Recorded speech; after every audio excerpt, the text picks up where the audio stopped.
আসসালামু আলাইকুম। বিসমিল্লাহ হ্যান্ডিক্রাফটসে আপনাদের সবাইকে স্বাগতম। আজকে আমি আপনাদের কিভাবে খুব সহজে এরকম একটি হেজাব তৈরি করা যায় সেটা দেখাবো। হেজাবটি তৈরি করা কিন্তু খুবই সহজ। আপনারা দেখলেই যে কেউ ঘরে বসে এরকম সুন্দর একটি হেজাব তৈরি করতে পারবেন। স্কিপ না করে সম্পূর্ণ ভিডিওটা দেখবেন, তাহলে আশা করি আপনারাও এরকম খুব সুন্দর একটি হেজাব নিজেরাই তৈরি করে ফেলতে পারবেন। তো কথা না বাড়িয়ে চলুন ভিডিওটা শুরু করা যাক। হেজাবটি তৈরি করার জন্য আমি এখানে 2.5 গজ কাপড় নিয়েছি। হেজাবটা আমি একটু লং করব, এই জন্য 2.5 গজ কাপড় নিয়েছি। আরও যদি ছোট করতে চান অল্প কাপড় দিয়ে হবে। তো দেখুন আমি কাপড়টা প্রথমে খুলে 2 ভাঁজ করে নিব। কাপড়টা আমি সমান করে 2 ভাঁজ করে নিয়েছি। এখন আমি আমার কিন্তু এই সাইডটা বন্ধ, দেখুন বন্ধ সাইড এক সাইড শুধু বন্ধ থাকবে, আর আমার তিনো সাইড কিন্তু খোলা অবস্থায় আছে, যেরকম খোলা, আর এক সাইড আমার বন্ধ। তো এই দেখুন এখন আমি এই কোনাটা ধরে, এই যে বন্ধ সাইড যে আছে, এই কোনাটা ধরে আমি সুন্দর করে কোনা করে ভাঁজ করে নিব। এটা আমি রুমাল সেট জামাটা যেভাবে তৈরি করে কোনা করে, হেজাবটাও সেভাবে কাটিং করা লাগবে। এই দেখুন এভাবে কোনা করে আমি ভাঁজটা করে নিব সুন্দর করে। তো এই দেখুন আমি কোনা করে ভাঁজ করে নিলাম। তো এখন আমি লম্বার মাপটা নিব। তো লম্বার মাপটা আমি এই কোনা থেকে ধরে নিব। দেখুন এই কোনা থেকে ধরে আমি এখানে যে 42.5 হয়, আমি 42.5 একটা দাগ দিয়ে নিব। আমার এটা সেলাই করার পর কিন্তু 41-এ থাকবে। একটু লং হেজাবি আমি তৈরি করছি। তো আপনারা যদি আরও লম্বা করতে চান তখন কিন্তু আরও বাড়িয়ে নিতে হবে। তো আশা করি এটা তো সবাই লম্বার মাপটা বুঝতে পেরেছেন। এখন আমি এই এই কোনা থেকে আর ফিতাটা সরাবো না, এই কোনায় ধরেই আমি রাউন্ড করে সব জায়গায় 42.5 একটা করে দাগ দিয়ে নিব। এই দেখুন এখান থেকে ধরে আবার আমি এখানে 42.5 একটা দাগ দিচ্ছি। এভাবে করে আমি ঘুরিয়ে ঘুরিয়ে দাগটা দিব। আবার এখান থেকে ধরে আমি 42.5-এর এখানে এসে আবার একটা দাগ দিয়ে নিব, আবার ঘুরিয়ে এখানে একটা দাগ দিব।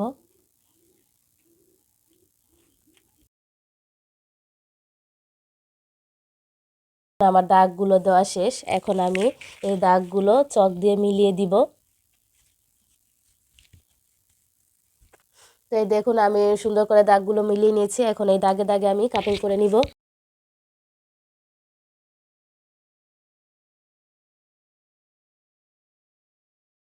দেখুন আমার পুরো হেজাবটা, আমার কিন্তু হেজাবটা এখন কাটিং করা শেষ। তো এই দেখুন এখন আমি মুখের অংশের মাপটা নিব। তো মুখের অংশের মাপটা নিতে আমার এই কোণার থেকে ধরে আমি 11 ইঞ্চিতে একটা দাগ দিব। মুখের অংশটুক 11 ইঞ্চি, 10.5 বা আপনি 11.5 পর্যন্ত নিতে পারেন। যার যত মুখের মাপ হবে অতটুকুই নেবেন। তো আমার এটা 11 ইঞ্চি, এই জন্য আমি এখানে 11 ইঞ্চিতে একটা দাগ দিয়ে নিলাম। দাগ দিয়ে আমি এই যে আমার যে বন্ধ সাইডটা আছে, এই সাইডটা কিন্তু আমি সরিয়ে নিব। সরিয়ে আমি এইখানে এই মাপের চিহ্নটা দিব, এখানে একটা চিহ্ন দিয়ে নিব 11 ইঞ্চিতে হালকা একটা, যেভাবে করে একটা চিহ্ন দিয়ে নিব। দেখুন এখানে আমার মুখের মাপটা হবে। আমি কিন্তু এই বন্ধ সাইডটা কিন্তু সরিয়ে নিয়েছি, এখানে নিয়ে এখানে একটা দাগ দিয়ে নিয়েছি না। আর দেখুন এখানে আবার একটা দাগ দিব, এই একবারে মাঝখানটাতে আমি যখন ক্যাপটা বসাবো এই ক্যাপের চিহ্নটা দেওয়ার জন্য এখানে আবার আমি একটা, তো এই যে আমি দুই সাইডে দুইটা চিকেন দিয়ে দিয়েছি, এভাবে করে চিহ্ন দিয়ে নিয়েছি। এটা আমার মুখের মাপ, আর এখানে আমি আবার টুপিটা লাগাবো এর জন্য দিয়েছি। তো আমার কিন্তু এটার কাজ শেষ। তো এখন আমি মুখের অংশের ক্যাপটা কাটিং করব। কাটিংয়ের জন্য এই যে এখানে যে আমার কাপড়টা ছিল এইটা দিয়ে আমি কাটিংটা করব। এখন এই দেখুন এই কাপড়টাকে আমি প্রথমে 2 ভাঁজ করে নিব। এভাবে করে 2 ভাঁজ করে লম্বায় আমি এখানে 3.5 ইঞ্চির মতো রাখবো, রেখে আমি ভাঁজটা করব। এই দেখুন এভাবে আমি ভাঁজ করে নিলাম। 2 ভাঁজ দিয়ে এখন আবার আমি এখানে আবার এইভাবে করে আরেকটি ভাঁজ দিব। এভাবে করে আমি 4 ভাঁজ করে নিব।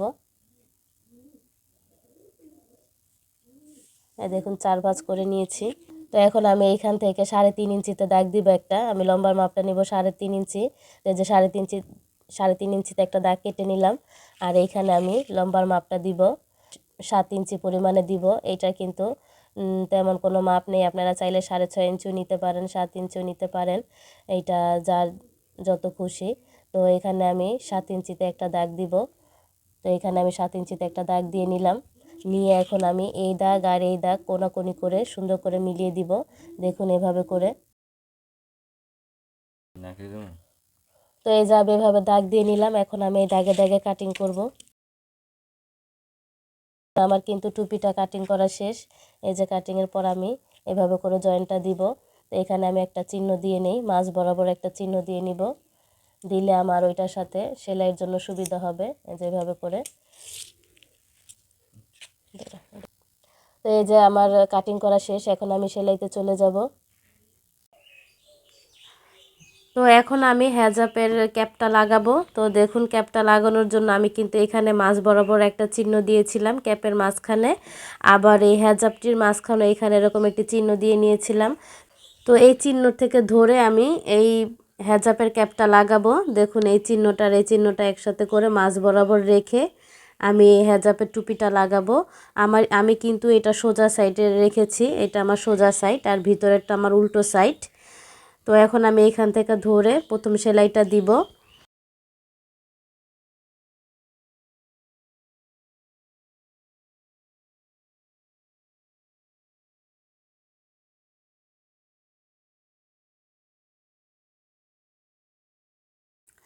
তো এই দেখুন, আমি কিন্তু ক্যাপটা লাগিয়ে নিয়েছি এবং ডাবল সিলি দিয়ে নিয়েছি। এখন দেখুন, এই যে এভাবে ক্যাপটা, এখন আমি এখানে একটি চাপ সিলি দিব, এটা মুখের মাপের চিহ্ন। তো আমি এইখান থেকে ধরে মুখের মাপের অংশটুকে এখান থেকে ধরে এই ক্যাপটা সহ একটি চাপ সেলাই দিব।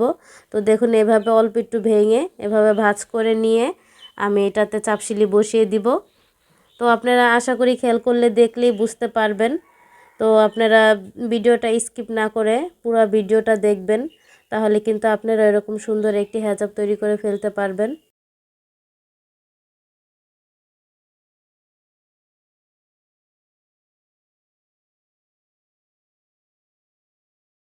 তো এই দেখুন, আমার কিন্তু চাপ সিলি দেওয়া শেষ এবং এই যে মুখের এই অংশটুকু যতটুকু বাকি ছিল ভেঙে ভাঁজ করে এটার সাথে চাপ সিলি দিয়ে নিয়েছি।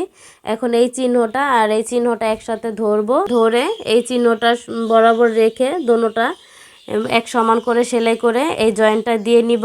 প্রথমে কিন্তু একটা টাক সিলি দিয়ে নেবেন, তাহলে জয়েন্টটা আর ছুটবে না, আর তা না হলে কিন্তু ছুটে যাওয়ার সম্ভাবনা থাকে।